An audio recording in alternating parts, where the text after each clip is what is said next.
Hey everyone, it's Marie here again from Marie Nicole Designs. Thanks for joining me on my channel. Today I'm sharing the Glimmer kit from Spellbinders. Now this is the Glimmer kit for March.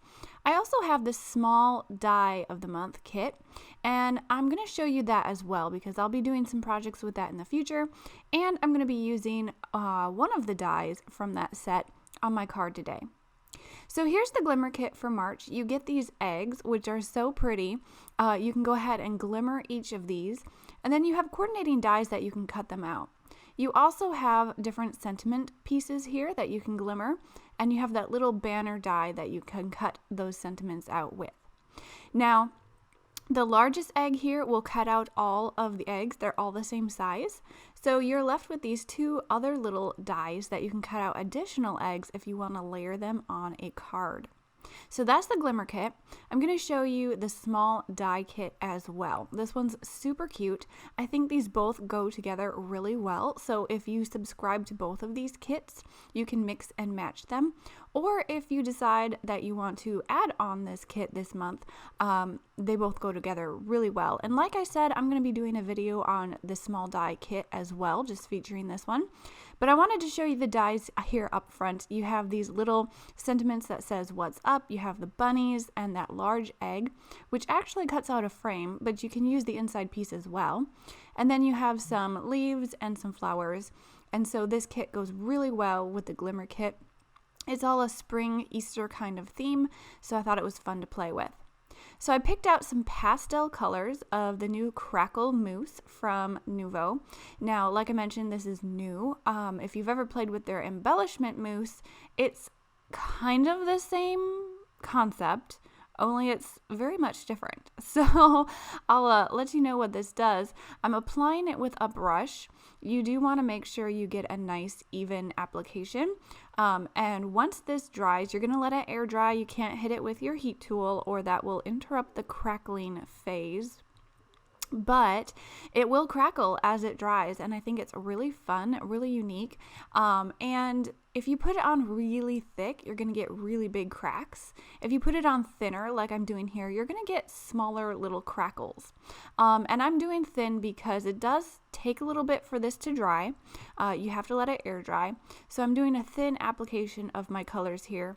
And I'm also going to die cut it. I thought it would be fun to die cut some of those eggs and make some little crackly eggs. So I'm using these pastel colors. We've got yellow here, we've got this light pink, and I'm just blending them onto my cardstock with my brush. This is just some regular white cardstock, nothing fancy. But I wanted to make sure to tell you that as this dries, sometimes it will curl up your paper. So I've found that maybe even taping down the edges or putting something heavy on the corners will help it dry flat. And then you can use it a little easier than when it completely curls up. So the drying process will kind of curl your paper. Depends again on how thick you put this stuff. I'm not putting it completely thick, like terribly thick. I'm just making sure I get a nice even application with my brush. Now you can also use a palette knife or anything to smear this on, but I find a brush works pretty well. I'm just using a flat brush and making sure I've got the whole area covered here. So there's my Crackle Mousse. I'm going to set that aside for it to dry as I work on the rest of the card.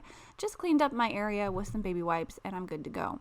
So I'm going to glimmer these eggs now, and I've picked out some spring kind of colors here. I've got a gold, a pink, and a blue.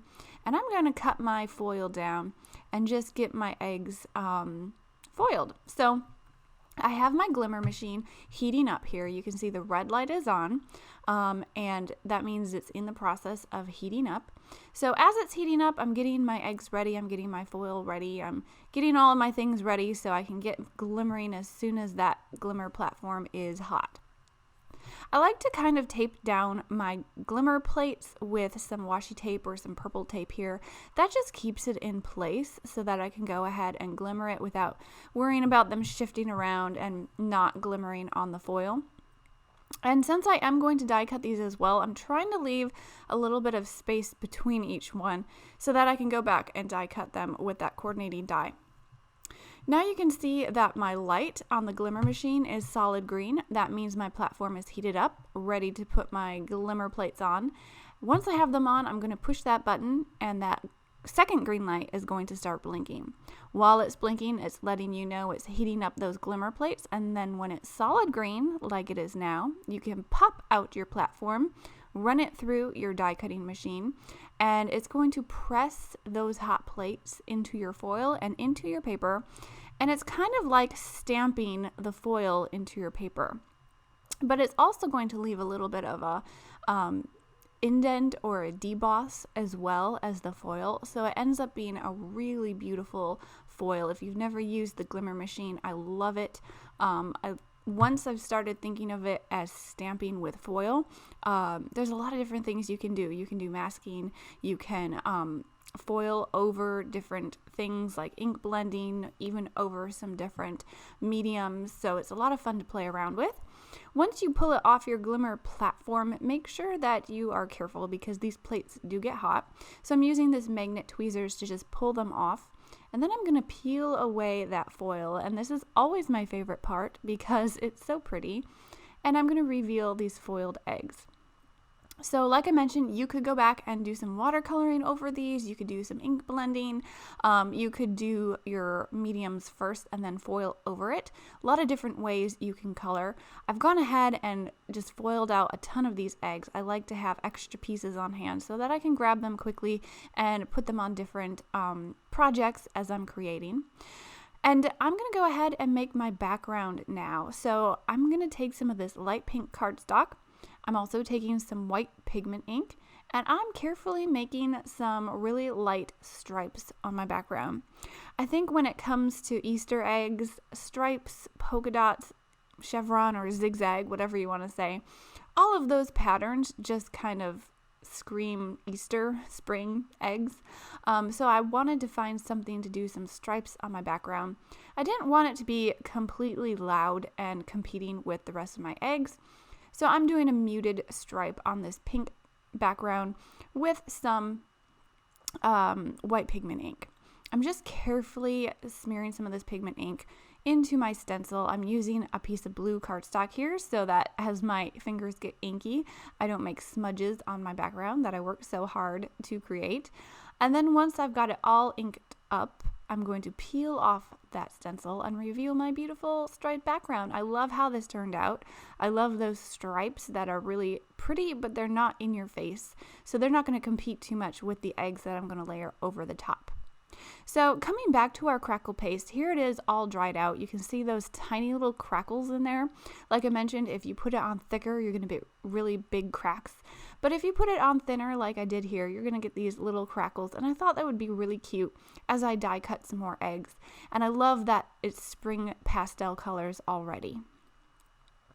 So I did tape down my dies, and I realized after I did these two first eggs here, that washi tape or that purple tape will kind of pull off some of that crackle paste. So I didn't use that tape for the rest of my die cutting. So I just wanted to let you know that. But I really love how these eggs turned out. I love that little crackly finish on them. I think they just look really fun, pastel colors, and it gives it a little bit of texture. So I'm going to go ahead and arrange all of my pieces on top of my card here. The lighting is different because I had to come back later in the day to finish this. I didn't get it all done during the day when I had the nice outside light. So I'm working at night here after the kids go to bed. My day gets kind of busy. My kids are, we're at home, we're homeschooled, so I'm wearing a million different hats every day. So I don't always get to sit down and complete a full card when I'm crafting. But that's one of the reasons why I love making a ton of these pieces at once. If I sit down to glimmer, I'm going to glimmer a lot of them out, cut them out, and have them on hand so that if I need another project, I can sit down and easily pull out some of these die cuts and these glimmered pieces to just slap onto a card. So I'm arranging all of my eggs here with a mixture of my Fun Stampers Journey foam squares and craft glue. And like I mentioned, I'm going to take one of these bunnies from the small die of the month kit, and I'm going to tuck him in behind these eggs. You can see that his little arms cut out as well so that you can make it look like he's peeking up over the eggs or he's holding something. Now after they're all glued on, I'm going to take some of these gems. These are gold oval gems or something like that. I can't remember what they're called, but I'll try to have all of my craft supplies linked down below so you can check them out if you're interested. I'm going ahead and putting a little bit of my glue down. I'm trying to place all of these carefully, just nestle them in with the eggs and give a little bit more glimmer to my card. I love that these gems are an oval shape. They fit really well with the egg shape of this card. And just having a little bit more bling on my eggs is always a good thing because I love some of that sparkle and shine. Now, this is the only card I made with the kit for today, but I did add some photos at the end of this video of my card and also of a few gift treat bags that I've made. Now, these treat bags at the end of my video, I didn't do a video for or anything, but you basically cut strips of cardstock, score it in the middle so that you can fold it, and then score on top, fold the flap over, and it's like a little matchbox gift bag kind of thing. The two sides are open. You can put a little bag of candies in there and then close it up and add a glimmered egg on there. So you'll see that photo at the end of this video. Otherwise, that's the card for the day. I hope this has given you some ideas for using your March Glimmer Kit from Spellbinders. I think these eggs are so pretty. Thank you so much for stopping by today. I appreciate it so much. Make sure that you hit subscribe, like, comment, share, do all the things, and I'll catch you guys next time. Have a great day, everyone. Bye.